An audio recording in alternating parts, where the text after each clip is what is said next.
सुशीला एक गरीब औरत थी। उसकी बेटी का नाम मेघा था। मेघा की उम्र करीब 8 साल की थी। उसका रंग गोरा था और नयन नक्श तीखे थे।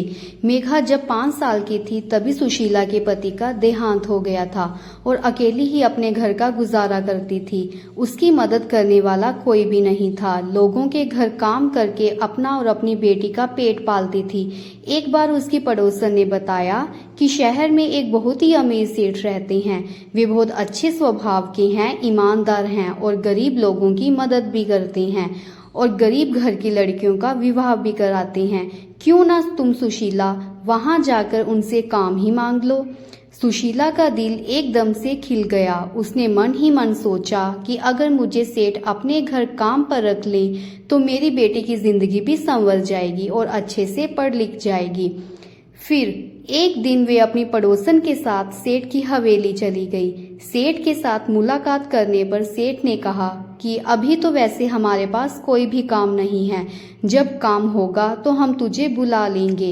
ये सुनकर सुशीला का मुंह लटक गया और मेघा भी नम आंखों से अपनी मां की तरफ देखने लगी। तब सेठ जी का ध्यान उस बच्ची की तरफ गया जो नम आंखों से अपनी मां की तरफ देख रही थी।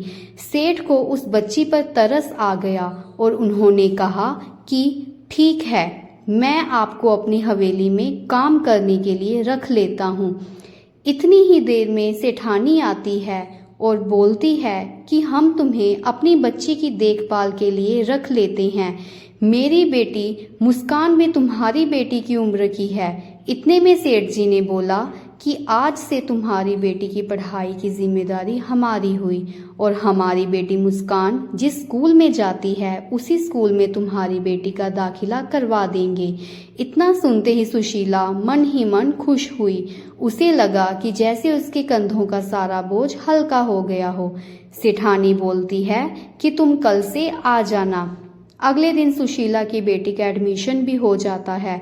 अब सुशीला दोनों लड़कियों को तैयार करके स्कूल छोड़ने जाती है। एक दिन की बात है कि मेघा को काफी तेज बुखार हो जाता है तो वे सेठानी को बोलती है कि मैं आज नहीं आ पाऊंगी क्योंकि मेघा की तबीयत ठीक नहीं है। इतने में सेठानी बोलती है कि हमने तेरी बेटी का ठेका नहीं ले रखा, हम तुम्हें अपनी बेटी की देखभाल की तनख्वाह देते हैं। अपनी बेटी को घर छोड़कर आ जाओ। सुशीला की आंखों में आंसू आ जाते हैं और सुशीला मेघा को अपनी पड़ोसन के पास छोड़कर आ जाती है और उसकी बेटी मुस्कान की देखभाल करती है और उसको स्कूल छोड़ने जाती है। सेठानी मेघा को बिल्कुल भी पसंद नहीं करती क्योंकि मेघा सुंदर है और उसकी बेटी मुस्कान सांवले रंग की है। उसको मेघा का मुस्कान की क्लास में एक साथ पढ़ना भी अच्छा नहीं लगता। धीरे धीरे वे मेघा से नफरत करने लग पड़ती है। पर सुशीला के मन में कभी भी ये बात नहीं आई कि मुस्कान सेठ की बेटी है। वे उसे मेघा की तरह ही प्यार करती है। दोनों को स्कूल छोड़ने जाती है। फिर एक दिन मुस्कान काफी बीमार पड़ जाती है, उसे दस्त भी लग जाते हैं। सुशीला दिन रात एक करके मुस्कान की तबीयत सुधारने की कोशिश करती है।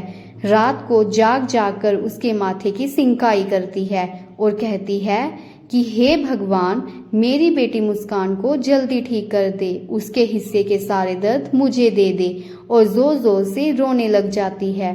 दरवाजे पर सेठ सेठानी सुशीला की बातें सुन रहे होते हैं और सेठानी रोने लग जाती है और भागती हुई कमरे के अंदर आती है और हाथ जोड़कर सुशीला से माफी मांगती है कि सुशीला मुझे माफ कर दे।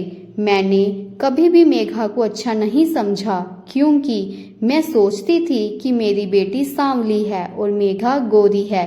सांवले रंग कारण मेरी बेटी की इज्जत कम हो जाएगी और सारे मेघा को ही पसंद करेंगे। पर तुमने एक माँ होने के नाते दोनों में कभी भी भेदभाव नहीं किया।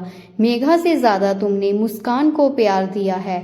हाथ जोड़कर सेठानी सुशीला को कहती है कि मुझे माफ कर दे, मैं माँ कहलाने के भी लायक नहीं। असली माँ तो वो होती है जो बिना किसी भेदभाव के बच्चों से प्यार करे। आज तुमने साबित कर दिया। ये सुनकर सुशीला की आंखों में आंसू आ जाते हैं। सेठानी सुशीला को अपने गले लगा लेती है। इसलिए तो कहा जाता है कि माँ तो माँ होती है, जो दूसरे बच्चे को बीमार देखकर रोने लग जाती है। इस दुनिया में माँ से ज़्यादा कोई भी फिक्र करने वाला नहीं है, इसलिए तो भगवान ने माँ को बनाया है। तो प्यारे फ्रेंड्स, अगर आपको मेरी ये कहानी अच्छी लगी हो तो प्लीज़ चैनल को लाइक, सब्सक्राइब, शेयर और कमेंट ज़रूर कीजिएगा। धन्यवाद।